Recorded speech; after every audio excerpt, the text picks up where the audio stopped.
Hey there, everybody, and welcome to the second episode of the Gundam GQuuuuuX vlog reviews. Today we're going to talk about episode 2, titled The White Gundam, which is very creative after the first episode was titled The Red Gundam. Also, just heads up, spoiler warning, I'm going to talk about what happened in the episode, so just like spoiler warning for every video in this series, pretty much. Before I get into the actual episode, I just want to say I think it kind of blows that this show is pretty much exclusively on Amazon Prime in the West, because even though I already had Prime and was about to cancel it anyway, like when you go into Prime, it is nowhere advertised. Like it's their big get, right? Like a Gundam show, obviously they bought the exclusivity for a reason, and yet it's advertised nowhere, so that's nice.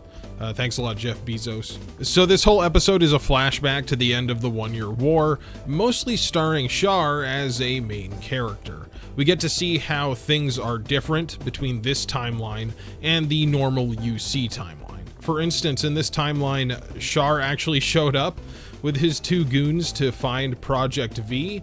So in this episode, Char actually goes to the colony with them and they find the Gundam. We even see Armuro's dad, Tem Ray, driving around, and Char's actually the one who gets into the Gundam and steals it instead of Amuro. We get to see some redesigned Zaku's and everything, a redesigned gun cannon, as well as the original RX-7802 Gundam. And I have to say, I really don't know how I feel about these designs yet. I like some of them, like the gun cannon's not too bad, but they give me like Halo 5 armor set vibes. They're just so busy. There's so much going on with them. I don't know. Maybe it'll grow on me as the series goes on. I'm trying not to be too harsh on it, but wow, it is a lot for your eyes to look at. That being said, the animation in this episode is still really on point, and not only the animation while they're fighting, but also just like the way they use color. For instance, the gun cannon, it fires its beams at one of the Zaku, which blocks it with its shoulder shield, and when the beam is firing, they wash out almost the whole frame with the color of the beam, and the way that they use the color just makes it seem super powerful. It's really cool, the style that this show has, and they have persisted with those solid color backgrounds and speed lines as well. And to go along with that retro feel, this episode actually uses a lot of the original music from the original show, and we get that episode, the mid-episode original Gundam sting when they cut to commercial as well. So that was nice and nostalgic to see that for sure. This episode has a bunch of name drops in it. Like we see Captain Paolo, who was the original captain of the White Base, and he does not survive very long because Char punches the bridge of the White Base and blows it up. They steal the White Base and the Gundam, and they bring it back up into space, and then we get a reveal of a new suit from the Federation, because some Federation soldiers come to take the Gundam and ship back, and they have a stolen Zaku and a Gundam 01. So apparently in this universe, the Federation has been pretty busy, and the Gundam 7802 that Char steals is a new project or something. I will say the design of the Gundam 01 was pretty great. I think it's up there with the Military Police Zaku as some of my favorite design work for this series so far. So yeah, not all the designs in this show are really busy and kind of weird looking. There are some really solid ones too, and they have some really good color schemes as well. So they head back to Solomon Base, and we learn just a whole bunch of stuff, like Garma left the military, Caecilia still wants to take over Zeon after the war is over, Zeonic Company decides not to mass produce any more Zaku's or expand upon the Zaku program, and instead reverse engineers the new Gundam and mass produces that.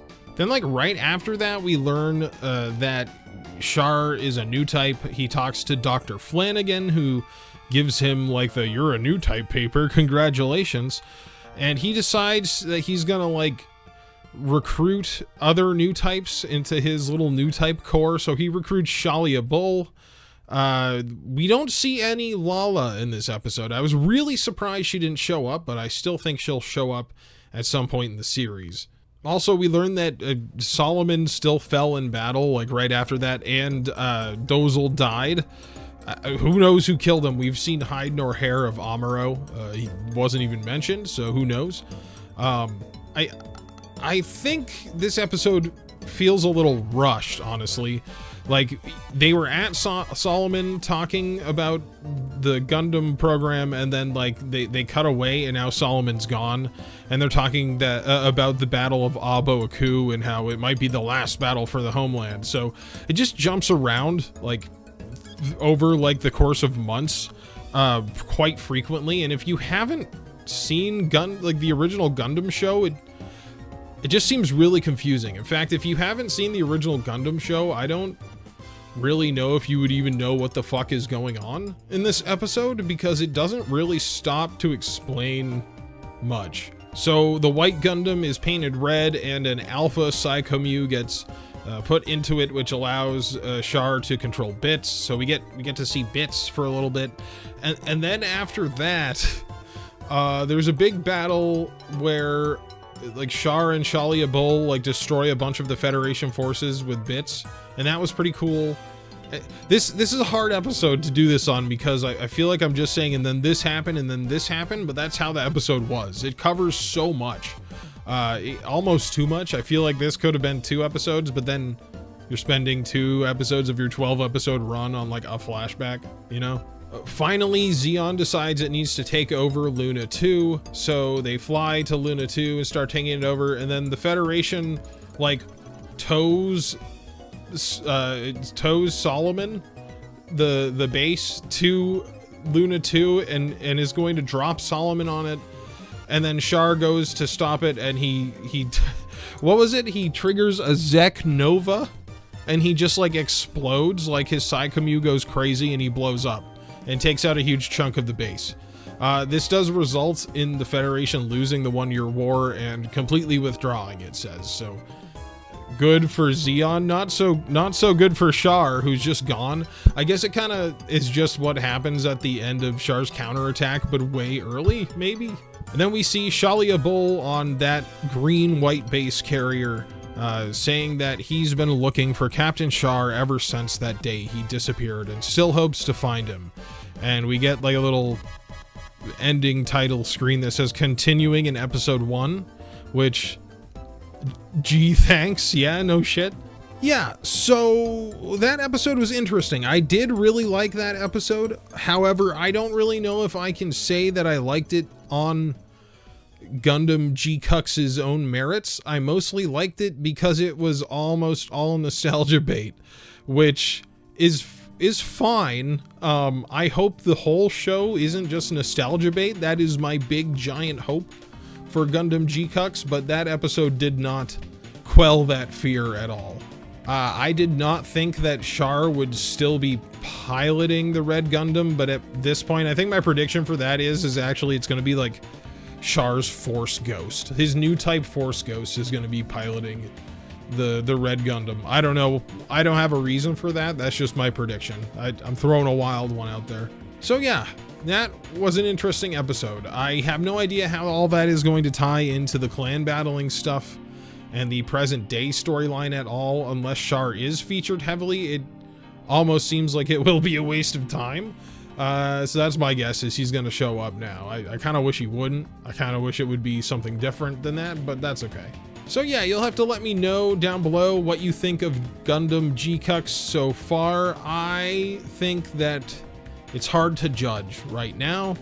I don't know where the story's going so far, so it's really hard for me to tell how I'm going to like it going forward. I think right now it's at least entertaining, and this episode was basically like a really good what if OVA of the 1-year war, so there's that at least.